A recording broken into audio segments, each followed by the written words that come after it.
বড়ি দেখে তো আমার মাথায় হাত। বুঝতে পারছিলাম না যে এরকম বড়ি হওয়ার কারণটা কি? তো বৌদি কিন্তু নেটেরগুলো কিন্তু তুলছিল। তো ওগুলো কিন্তু মোটামুটি ঠিকই ছিল।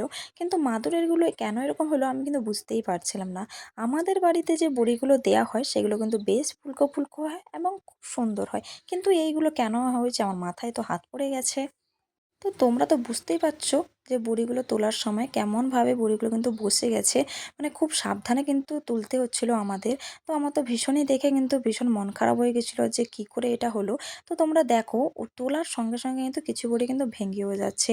এটা দেখে তো আমার ভীষণ কষ্ট লাগছিল যে বড়িগুলো আদৌ খাওয়া যাবে তো। কিন্তু হ্যাঁ, ঠিকঠাকভাবে কিন্তু রোদ পেয়েছে।